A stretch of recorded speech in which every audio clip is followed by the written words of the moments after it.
ओम नमो भगवते वासुदेवाय नमः।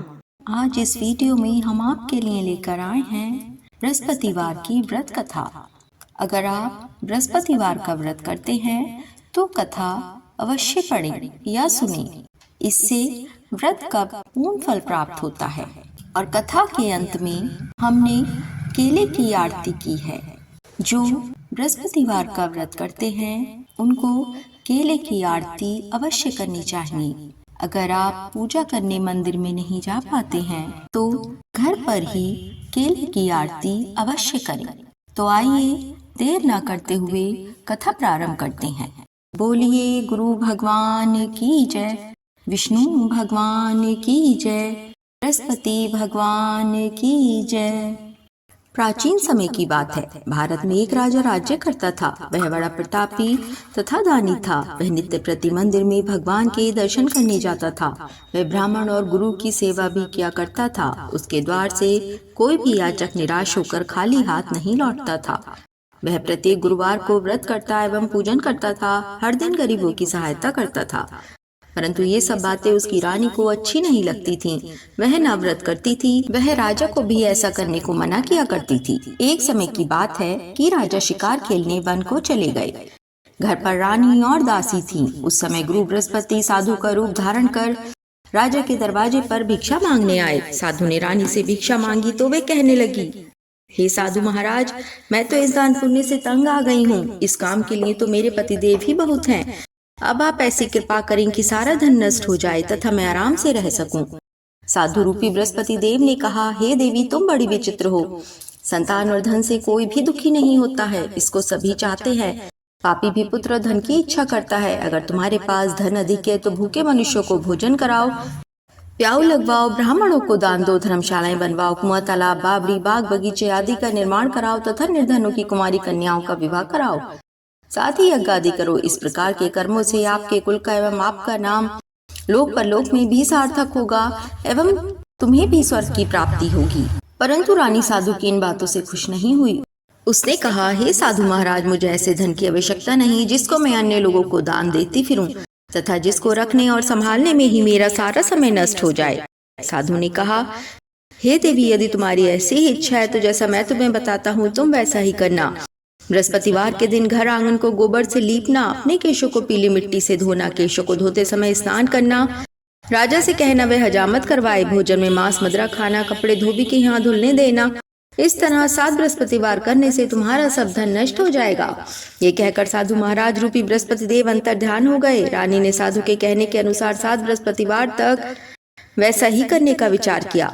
साधु के बताए अनुसार कार्य करते हुए केवल 3 बृहस्पतिवार ही बीते थे कि उनकी समस्त धन संपत्ति नष्ट हो गई। भोजन के लिए भी दोनों समय परिवार तरसने लगा तथा सांसारिक भोगों से भी दुखी रहने लगा। तब राजा रानी से कहने लगा कि हे रानी, तुम यहाँ पर रहो, मैं दूसरे देश को जाता हूँ, क्योंकि यहाँ पर मुझे सभी मनुष्य जानते हैं। इससे मैं यहाँ पर कोई काम नहीं कर सकता। मैं अब परदेश जा रहा हूँ, वहाँ कोई काम धंधा करूंगा, शायद हमारे भाग्य बदल जाएं। ऐसा कहकर राजा परदेश चला गया। वह वहां जंगल से लकड़ी काट कर लाता और शहर में बेचता। इस तरह वह अपना जीवन व्यतीत करने लगा। इधर राजा के बिना रानी और दासियां दुखी रहने लगी। किसी दिन भोजन मिलता और किसी दिन जल पीकर ही रह जाती।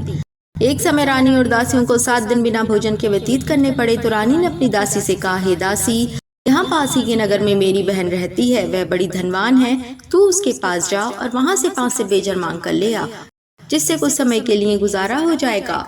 दासी रानी की बहन के पास गई। रानी की बहन उस समय पूजा कर रही थी। बृहस्पतिवार का दिन था। दासी ने रानी की बहन से कहा, हे रानी, मुझे आपके पास आपकी बहन ने भेजा है, मुझे 5 सिर बेजर दे दो।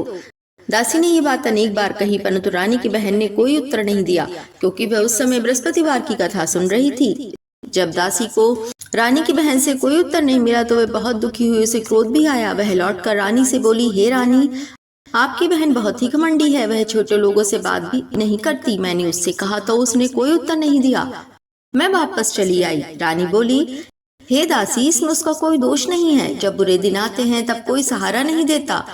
अच्छे बुरे का पता विपत्ति में ही लगता है। जो ईश्वर की इच्छा होगी वही होगा। ये सब हमारे भाग्य का दोष है। उधर रानी की बहन ने सोचा कि मेरी बहन की दासी आई थी, परंतु मैं उससे नहीं बोली, इससे वह बहुत दुखी हुई होगी। अतः कथा सुन और विष्णु भगवान का पूजन समाप्त कर वह अपनी बहन के घर आई और कहने लगी, हे बहन, मैं बृहस्पतिवार का व्रत कर रही थी। तुम्हारी दासी हमारे घर गई थी, परंतु जब तक कथा होती है तब तक हम लोग न उठते हैं और न बोलते हैं, इसलिए मैं नहीं बोली। कहो दासी क्यों गई थी? रानी बोली, बहन हमारे घर अनाज नहीं था। वैसे तुमसे कोई बात छिपी नहीं है, इस कारण मैंने दासी को तुम्हारे पास 5 सिर बेजल लेने के लिए भेजा था। रानी की बहन बोली, बहन देखो, बृहस्पति भगवान सबकी मनोकामना पूर्ण करते हैं। देखो शायद तुम्हारे घर में ही अनाज रखा हो। ये सुनकर दासी घर के अंदर गई तो वहां उसे एक घड़ा बेजर का बरा मिल गया। उसे बड़ी हैरानी हुई क्योंकि उसने एक एक बर्तन देख लिया था। उसने बाहर आकर रानी को बताया। दासी अपनी रानी से कहने लगी, हे रानी देखो, वैसे हमको जब अन्न नहीं मिलता तो हम रोज ही व्रत करते हैं। अगर इनसे व्रत की विधि और कथा पूछ ली जाए तो उसे हम भी कर लिया करेंगे। दासी के कहने पर रानी ने अपनी बहन से बृहस्पतिवार के व्रत के बारे में पूछा। उसकी बहन ने बताया, हे रानी बहन, बृहस्पतिवार को सूर्योदय से पूर्व उठकर स्नान करना चाहिए। स्नान करके बृहस्पतिवार का व्रत करना चाहिए, लेकिन उस दिन सिर नहीं धोना चाहिए। बृहस्पतिवार के व्रत में चने की दाल और मुनक्कों से विष्णु भगवान का केले के वृक्ष की जड़ में पूजन करें तथा दीपक जलाएं। उस दिन एक ही समय भोजन करें। भोजन पीले खाद्य पदार्थ का करें तथा कथा सुने। इस प्रकार करने से गुरु भगवान प्रसन्न होते हैं, अन्न धन और पुत्र देते हैं। इस तरह व्रत की विधि बताकर रानी की बहन अपने घर लौट गई। रानी और दासी दोनों ने निश्चय किया कि वे बृहस्पति देव भगवान का पूजन जरूर करेंगी। 7 दिन बाद जब बृहस्पतिवार आया तो दोनों ने व्रत रखा। घुड़साल में जाकर चना और गुड़ बीन लाई तथा उसकी दाल से केले की जड़ में भगवान विष्णु का पूजन किया। अब भोजन कहाँ से आए? दोनों बड़ी दुखी हुई, परंतु उन्होंने व्रत किया था, इस कारण बृहस्पति देव भगवान प्रसन्न थे। वे एक साधारण व्यक्ति के रूप में 2 थालों में सुंदर पीला भोजन लेकर आए और दासी को देकर बोले, हे दासी, ये भोजन तुम्हारे और रानी के लिए है, तुम दोनों ही इसे ग्रहण करना। दासी भोजन पाकर बड़ी प्रसन्न हुई और रानी से बोली, रानी जी भोजन कर लो। रानी को भोजन आने के बारे में कुछ भी पता नहीं था, इसलिए वह दासी से बोली, जा तू ही भोजन कर, क्योंकि तू हमारी व्यर्थ में हंसी उड़ाती है। दासी बोली, एक व्यक्ति अभी भोजन दे गया है। रानी कहने लगी, वह भोजन तेरे लिए ही देकर गया है, इसलिए तू ही भोजन कर। दासी ने कहा, नहीं रानी, वह व्यक्ति हम दोनों के लिए ही 2 थालों में सुंदर भोजन देकर गया है, इसलिए मैं और आप दोनों ही साथ साथ भोजन करेंगी। फिर दोनों ने गुरु भगवान को धन्यवाद और नमस्कार कर भोजन प्रारंभ किया। उसके बाद से वे प्रत्येक बृहस्पतिवार को गुरु भगवान का व्रत और पूजन करने लगी। बृहस्पति भगवान की कृपा से उनके पास बहुत धन हो गया, परंतु रानी फिर पहले की तरह से आलस्य करने लगी। तब दासी बोली, देखो रानी, तुम पहले भी इस प्रकार आलस्य करती थी, तुम्हें धन के रखने में कष्ट होता था, इस कारण सभी धन नष्ट हो गया। अब गुरु भगवान की कृपा से धन मिला है तो फिर तुम्हें आलस्य होता है। बड़ी मुसीबतों के बाद हमने ये धन पाया है, इसलिए हमें दान पुण्य करना चाहिए। तुम भूखे मनुष्यों को भोजन कराओ, प्याऊ लगवाओ, ब्राह्मणों को दान दो, कुआं तालाब बावड़ी आदि का निर्माण करवाओ, मंदिर पाठशाला बनवाकर दान दो, कुमारी कन्याओं का विवाह करवाओ, धन को शुभ कार्यों में खर्च करो, जिससे तुम्हारे कुल का यश बढ़े तथा स्वर्ग प्राप्त हो और पितृ प्रसन्न हो। दासी की बात मानकर रानी ने इसी प्रकार के सत्कर्म करने प्रारंभ कर दिए, जिससे उनका बहुत यश फैलने लगा। एक दिन रानी और दासी आपस में विचार करने लगी कि ना जाने राजा किस दशा में होंगे, उनकी कोई खोज खबर नहीं है। गुरु भगवान से उन्होंने प्रार्थना की और भगवान ने रात्रि में राजा को सपने में कहा, हे राजा उठ, तेरी रानी तुझको याद करती है, अब अपने देश को लौट जा। राजा प्रातःकाल उठकर जंगल से लकड़ियां काट कर लाने के लिए जंगल की ओर चल पड़ा। जंगल से गुजरते हुए वह सोचने लगा, रानी की गलती से उसे कितने दुख भोगने पड़े। राजपाट छोड़कर उसे जंगल में आकर रहना पड़ा। जंगल से लकड़ियां काटकर उन्हें बेचकर गुजारा करना पड़ा। उसी समय उस जंगल में बृहस्पति देव एक साधु का रूप धारण कर आए और राजा के पास आकर बोले, हे लकड़हारे, तुम इस सुनसान जंगल में किस चिंता में बैठे हो, मुझे बतलाओ। ये सुन राजा के नेत्रों में जल भर आया और साधु की वंदना कर बोला, हे प्रभु, आप सब कुछ जानने वाले हैं। इतना कहकर राजा ने साधु को अपनी संपूर्ण कहानी सुना दी। महात्मा तो स्वभाव से ही दयालु होते हैं। वे राजा से बोले, हे राजा, तुम्हारी पत्नी ने बृहस्पति देव के प्रति अपराध किया था, जिसके कारण तुम्हारी ये दशा हुई। अब तुम किसी प्रकार की चिंता मत करो, भगवान तुम्हें पहले से अधिक धन देंगे। देखो, तुम्हारी पत्नी ने बृहस्पतिवार का व्रत करना प्रारंभ कर दिया है। अब तुम भी बृहस्पतिवार का व्रत करके चने की दाल व गुड़ को जल के लोटे में भरकर केले के पत्ते से भगवान विष्णु का पूजन करो। फिर कथा कहो या सुनो, भगवान तुम्हारी सब कामनाओं को पूर्ण करेंगे। साधु को प्रसन्न देखकर राजा बोला, हे प्रभु, मुझे लकड़ी बेचकर इतना पैसा भी नहीं बचता जिससे भोजन करने के उपरांत कुछ बचा सकूं। मैंने रात्रि में अपनी रानी को व्याकुल देखा है। मेरे पास कोई साधन नहीं जिससे रानी का समाचार जान सकूं। फिर मैं बृहस्पति देव की कौन सी कहानी कहूं या सुनूं? मुझको तो कुछ भी मालूम नहीं है। साधु ने कहा, हे राजा, तुम किसी बात की चिंता मत करो। बृहस्पतिवार के दिन तुम रोजाना की भांति लकड़ियां लेकर शहर में जाओ। तुम्हें रोज से दुगना धन प्राप्त होगा जिससे तुम भली भांति भोजन कर लोगे तथा बृहस्पति देव की पूजा का सामान भी आ जाएगा। बृहस्पति देव की कथा इस प्रकार से है। बोलिए गुरु भगवान की जय, विष्णु भगवान की जय, बृहस्पति भगवान की जय। प्राचीन काल में एक बहुत ही निर्धन ब्राह्मण था। उसके कोई संतान नहीं थी। वह नित्य पूजा पाठ करता, परंतु उसकी स्त्री बहुत मलिनता के साथ रहती थी। वह न स्नान करती और न किसी देवता का पूजन करती। प्रातःकाल उठते ही सर्वप्रथम भोजन करती, बाद में कोई अन्य कार्य करती। इस कारण ब्राह्मण देवता बहुत दुखी रहते थे। वह अपनी पत्नी को बहुत समझाते, किंतु उसका कोई भी परिणाम न निकलता। भगवान की अनुकंपा से एक समय उस ब्राह्मण की पत्नी गर्भवती हुई और 10वें महीने उसने एक सुंदर कन्या को जन्म दिया। निर्धन ब्राह्मण कन्या के जन्म से बहुत दुखी हुआ। धीरे धीरे ब्राह्मण की कन्या बड़ी होने लगी। बचपन से ही उस कन्या की रुचि भगवान विष्णु की पूजा में थी। वह प्रातः उठते ही स्नान आदि करके भगवान विष्णु की पूजा करने मंदिर में जाती थी। बृहस्पतिवार को व्रत करके विधिवत पूजा पाठ करती थी। पूजा पाठ के बाद वह पढ़ने के लिए पाठशाला में जाती थी। घर से चलते हुए वह मुट्ठी भर जौ साथ लेकर जाती और पाठशाला के रास्ते में थोड़े थोड़े जौ गिराती जाती थी। जब वह पाठशाला से घर लौटती तो जौ के वह दाने सोने में बदले हुए मिलते थे। लड़की सभी सोने के दाने बीन लाती थी। एक दिन जब वह सोने के दानों को साफ कर रही थी तो उसकी माँ ने कहा, बेटी, सोने के दाने साफ करने के लिए सोने का सूप भी होना चाहिए। अगले दिन बृहस्पतिवार था। उसने भगवान बृहस्पति देव की पूजा करते हुए प्रार्थना की, हे भगवान, यदि मैंने आपका व्रत विधिवत किया हो तो मुझे सोने का सूप दे दो। भगवान बृहस्पति देव ने उसकी मनोकामना पूरी करने का वचन दिया। पाठशाला से लौटते समय उसे रास्ते में सोने का सूप पड़ा हुआ मिला। घर लौटकर सोने का सूप अपनी माँ को दिखाकर वह सोने के दाने साफ करने लगी। उसी समय नगर का राजकुमार उसके घर के पास से गुजरा। उस सुंदर लड़की को सोने के सूप में जौ साफ करते देख राजकुमार उस पर मोहित हो गया। महल में लौटकर राजकुमार ने राजा से उस लड़की से विवाह करने की इच्छा प्रकट की तो राजा ने ब्राह्मण को महल में बुलाकर राजकुमार से उसकी लड़की के विवाह की बात कही। ब्राह्मण तैयार हो गया। धूमधाम से उस लड़की का विवाह राजकुमार से हो गया। दुल्हन बनकर ब्राह्मण की लड़की महल में चली गई। लड़की के चले जाने से ब्राह्मण फिर निर्धन हो गया। उसे कई कई दिन भोजन भी नहीं मिलता था। बहुत दुखी होकर ब्राह्मण एक दिन अपनी लड़की के पास गया। अपने पिता से निर्धनता का समाचार सुनकर उसने बहुत सा धन देकर पिता को विदा किया। उस दिन से ब्राह्मण के कुछ दिन तो आराम से गुजर गए, लेकिन जल्दी ही फिर भूखों मरने की हालत हो गई। ब्राह्मण अपनी लड़की से धन लेने के लिए फिर महल में पहुंचा। लड़की ने पिता की बुरी हालत देखकर कहा, पिताजी, आखिर आप कब तक मुझसे धन लेकर जीवन यापन करेंगे? आप कोई ऐसा उपाय क्यों नहीं करते जिससे आपका घर धन संपत्ति से भर जाए? ब्राह्मण ने कहा, मैंने तेरी माँ को बहुत समझा लिया पर उसकी समझ में कुछ भी नहीं आता।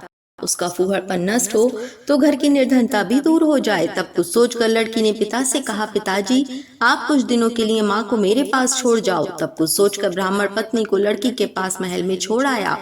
लड़की ने अपनी माँ से कहा, माँ, तुम कल प्रातः उठकर स्नान आदि करके भगवान बृहस्पति देव विष्णु जी की पूजा अवश्य करना। पूजा करने से तुम्हारी निर्धनता अवश्य दूर हो जाएगी। लेकिन उसकी माँ ने उसकी कोई बात नहीं मानी। तब क्रोधित होकर लड़की ने अपनी माँ को एक कक्ष में बंद कर दिया। सूर्योदय के समय माँ को उठाकर जबरदस्ती उसे स्नान कराया और फिर मंदिर में ले जाकर भगवान बृहस्पति देव की पूजा कराई। कुछ दिनों तक ऐसा करने से माँ की बुद्धि में परिवर्तन हुआ और वह स्वयं बृहस्पतिवार का व्रत रखने लगी। उसके व्रत रखने से ब्राह्मण के घर में भगवान विष्णु की अनुकंपा से धन की वर्षा होने लगी। दोनों पति पत्नी धन संपत्ति पाकर आनंद पूर्वक जीवन यापन करते हुए विष्णु धाम को चले गए। लकड़हारा बने राजा ने उन साधु से भगवान बृहस्पति देव की यह कथा सुनकर बृहस्पतिवार का व्रत करके भगवान विष्णु की पूजा की। उस दिन से उसके सभी कलेश दूर हो गए। लेकिन अगले बृहस्पतिवार को कामकाज में अधिक व्यस्त रहने के कारण उसने भगवान बृहस्पति देव जी का व्रत नहीं किया। भगवान बृहस्पति देव लकड़हारे से क्रोधित हो गए और उसे भूल की सजा दी। उस दिन नगर के राजा ने नगर में घोषणा करके सबको सूचित किया, प्रत्येक नागरिक मेरे महल में भोजन करने आए। जो नहीं आएगा उसे अपराधी मानकर भारी दंड दिया जाएगा। लकड़हारा बने राजा ने उस नगर के राजा की घोषणा तो सुनी, लेकिन जंगल से लकड़ी काट कर लाने और उन्हें बेचने में देर हो जाने के कारण वह समय पर महल में भोजन करने नहीं जा सका। अतः राजा के सैनिक लकड़हारे को पकड़कर महल में ले गए। राजा ने उसे महल के एक कक्ष में बैठाकर भोजन कराया। उस कक्ष में एक खूंटी पर रानी का सोने का हार लटका हुआ था। लकड़हारा अकेला उस कक्ष में भोजन कर रहा था। तभी उसने एक आश्चर्यजनक घटना घटती देखी। देखते ही देखते वह खूंटी हार को निगल गई। थोड़ी देर के बाद राजा ने हार को गायब देखा तो लकड़हारे को कारावास में डलवा दिया। लकड़हारा मन ही मन अपने भाग्य को कोसने लगा। तभी उसे जंगल में मिले साधु का स्मरण हो आया। थोड़ी देर में भगवान बृहस्पति देव सन्यासी के रूप में उसके सामने प्रकट हुए और कहा, हे लकड़हारे, तूने भगवान बृहस्पति देव जी की पूजा नहीं की, इसी कारण तुम्हें कष्ट हुआ है। लेकिन अब चिंता मत करो, बृहस्पतिवार के दिन कारागार के दरवाजे पर तुम्हें कुछ पैसे पड़े हुए मिलेंगे। उन पैसों से भगवान बृहस्पति देव का व्रत करके उनकी पूजा करोगे तो तुम्हारे सब दुख नष्ट हो जाएंगे। बृहस्पतिवार के दिन दरवाजे पर पड़े मिले पैसों से चने और गुड़ मंगाकर लकड़हारे ने बृहस्पतिवार की कथा कही तो भगवान बृहस्पति देव ने प्रसन्न होकर उस नगर के राजा को स्वप्न में लकड़हारे को दुखों से मुक्त करने को कहा। सुबह राजा ने अपने कक्ष में आकर देखा तो खूंटी पर रानी का सोने का हार टंगा हुआ था। राजा ने लकड़हारे को दुखों से मुक्त कर दिया और उसे धन और आभूषण देकर विदा किया। लकड़हारा बना राजा उस नगर से चलकर अपने नगर में पहुंचा तो उस नगर में कुएं, धर्मशाला, बाग बगीचे देखकर बहुत प्रसन्न हुआ। राजा ने किसी से पूछा, ये कुएं व धर्मशालाएं किसने बनवाई हैं? सबने उसे बताया कि ये सब रानी और उसकी दासी ने बनवाए हैं। राजा महल में पहुंचा तो रानी ने उसका भव्य स्वागत किया। तब राजा ने निश्चय किया कि सप्ताह में एक बार तो सभी बृहस्पति देव का व्रत तथा पूजन करते हैं, परंतु मैं प्रतिदिन व्रत क्या करूंगा तथा दिन में 3 बार कथा कहा करूंगा। अब राजा हर समय दुशाले में चने की दाल बांधे रहता तथा दिन में 3 बार बृहस्पति देव जी की कथा कहता। कुछ दिनों के बाद राजा को अपनी बहन की याद आई। एक दिन घोड़े पर सवार होकर राजा अपनी बहन से मिलने चल दिया। अभी राजा नगर के बाहर पहुंचा ही था कि उसने कुछ लोगों को एक शव को ले जाते हुए देखा। राजा को स्मरण हो आया कि आज उसने किसी को बृहस्पतिवार की व्रत कथा नहीं सुनाई है। राजा ने उन लोगों को रोककर कहा, भाइयों, आप शव को ले जाने से पहले मुझसे बृहस्पतिवार की कथा सुन लें। लोगों ने राजा पर क्रोधित होते हुए कहा, तुम पागल तो नहीं हो? लेकिन कुछ बड़े बूढ़े लोगों ने कहा, अच्छा भाई, साथ में चलते चलते तुम अपनी कथा भी सुना लो। राजा ने चलते हुए आधी कथा ही सुनाई थी कि शव हिलने लगा। राजा के पूरी कथा सुनाते ही शव उठकर बैठ गया। लोगों ने हैरानी से दांतों तले उंगली दबाई और अगले बृहस्पतिवार से भगवान बृहस्पति देव का व्रत करने व कथा सुनने का निश्चय कर लिया। अब घोड़े पर सवार राजा चलते हुए किसान के पास पहुंचा। किसान अपने खेत में हल चला रहा था। राजा ने कहा, अरे भाई, मुझसे बृहस्पतिवार की कथा सुन लो। किसान झुंझलाकर बोला, अरे भाई, देख नहीं रहे, जितनी देर तक तुम्हारी कथा सुनूंगा उतनी देर में तो पूरे खेत में हल चला लूंगा। राजा निराश होकर चलने लगा। तभी किसान के बैल लड़खड़ाकर जमीन पर जा गिरे। किसान के पेट में भी जोरों का दर्द होने लगा। उस किसान की पत्नी जब खाना लेकर आई तो उसने किसान से इस बारे में पूछा। किसान ने घुड़सवार की पूरी कहानी सुनाई। किसान की पत्नी दौड़ती हुई राजा के पास पहुंचकर हाथ जोड़कर बोली, भैया, मैं तुम्हारी कथा सुनने को तैयार हूँ। राजा ने उसके साथ खेत पर पहुंचकर बृहस्पतिवार की कथा सुनाई। तभी बैल उठकर खड़े हो गए। किसान के पेट का दर्द भी तुरंत ठीक हो गया। राजा अपनी बहन के घर पहुंचा तो उसकी बहुत अवगत हुई। अगले दिन सुबह उठकर राजा ने देखा घर के सभी लोग भोजन कर रहे हैं। किसी भूखे को बृहस्पतिवार की व्रत कथा सुनाए बिना राजा भोजन नहीं करता था। उसने बहन से कहा, बहन, क्या घर में कोई ऐसा व्यक्ति है जिसने अभी तक भोजन ना किया हो? उसकी बहन बोली, भैया, हमारे घर में तो क्या आपको पूरे नगर में कोई ऐसा व्यक्ति नहीं मिलेगा जिसने सुबह सुबह भोजन नहीं किया हो। तब राजा ने बहन के घर से निकलकर उस नगर में बिना भोजन किए व्यक्ति की तलाश की। एक गडरिये के घर में उसका बेटा बीमार होने के कारण भूखा रह गया था। राजा ने उसको जाकर बृहस्पतिवार की कथा सुनाई। कथा सुनते सुनते गडरिये का बीमार बेटा बिल्कुल ठीक हो गया। सबने राजा की बहुत प्रशंसा की। एक दिन राजा ने अपनी बहन से कहा, बहन, अब हम अपने घर जाना चाहते हैं, तुम भी हमारे साथ चलो, कुछ दिन वहां रहकर लौट आना। राजा की बहन ने अपनी सास से पूछा तो सास ने ताने देते हुए कहा, बहू, मायके जाना हो तो अकेली जाना, मेरे पोतों को नहीं ले जाना, तुम्हारे भाई के कोई संतान नहीं है, कहीं तुम्हारी भाभी मेरे पोतों पर कोई जादू टोना ना कर दे। दूसरे कक्ष में बहन की सास की बातें सुनकर राजा दुखी मन से अकेला ही अपने नगर को लौट गया। रानी ने राजा से कहा, आप तो अपनी बहन को साथ लाने की बात कहकर गए थे, फिर बहन को साथ क्यों नहीं लाए? तब राजा ने दुखी होते हुए कहा, रानी हम निसंतान हैं, इसलिए कोई हमारे घर आना पसंद नहीं करता। रानी ने राजा को समझाया, हे प्राणनाथ, हमें बृहस्पति देव ने सब कुछ दिया है, अब बृहस्पति देव हमें संतान भी अवश्य देंगे। बृहस्पतिवार को विधिवत व्रत करते हुए राजा रानी ने भगवान बृहस्पति देव से संतान के लिए प्रार्थना की। कुछ दिनों के बाद उन्होंने स्वप्न में दर्शन देते हुए कहा, हे राजन, तेरी मनोकामना अवश्य पूरी होगी। एक सप्ताह बाद ही रानी गर्भवती हो गई। 10वें महीने रानी ने एक सुंदर पुत्र को जन्म दिया। राजा रानी जीवन पर्यंत बृहस्पतिवार का व्रत करते रहे। उनके घर में धन की वर्षा होती रही। इस तरह आनंद पूर्वक जीवन यापन करते हुए राजा रानी भगवान बृहस्पति देव की अनुकंपा से मोक्ष प्राप्त करके सीधे वैकुंठ धाम पहुंच गए।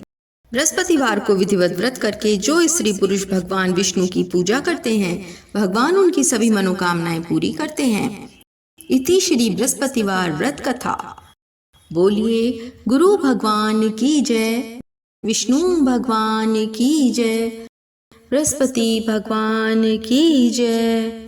भक्तों, आप विष्णु भगवान की आरती करने के बाद में केले की आरती अवश्य करें। केले की आरती। गुरुजी मैं तो केले की करती आरती, गुरुजी मैं तो आपकी करती आरती। गंगा जाती जल भर लाती, गंगा जाती जल भर लाती, गुरुजी मैं तो आपको ला के चढ़ाती, गुरुजी मैं तो केले की करती आरती, गुरुजी मैं तो आपकी करती आरती।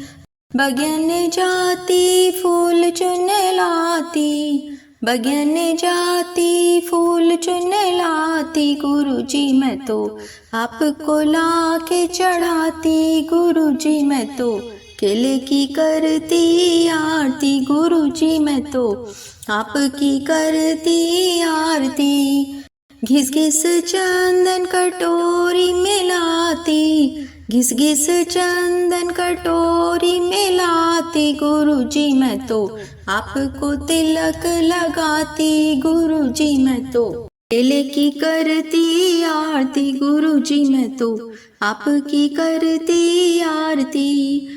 गुड़ चना कटोरी मिलाती, गुड़ चना कटोरी मिलाती, गुरुजी मैं तो आपको भोग लगाती, गुरुजी मैं तो केले की करती आरती, गुरुजी मैं तो आपकी करती आरती। कन्या गावे घर वर पावे, बालक गावे विद्या पावे, बहुअन गावे दूध पूत पावे, बुढ़ियन गावे स्वर्ग सिधारे, गुरुजी मैं तो केले की करती आरती, गुरुजी मैं तो आपकी करती आरती। चुन चुन कलियन की सेज बिछाती, चुन चुन कलियन की सेज बिछाती, गुरुजी मैं तो आपके चरण दबाती, गुरुजी मैं तो केले की करती आरती, गुरुजी मैं तो आपकी करती आरती। बोलिए गुरु भगवान की जय, विष्णु भगवान की जय, बृहस्पति भगवान की जय, केला देवता की जय। भक्तों, अगर आपको हमारी वीडियो अच्छी लगी हो तो चैनल को अवश्य सब्सक्राइब करें, वीडियो को लाइक करें और शेयर करें।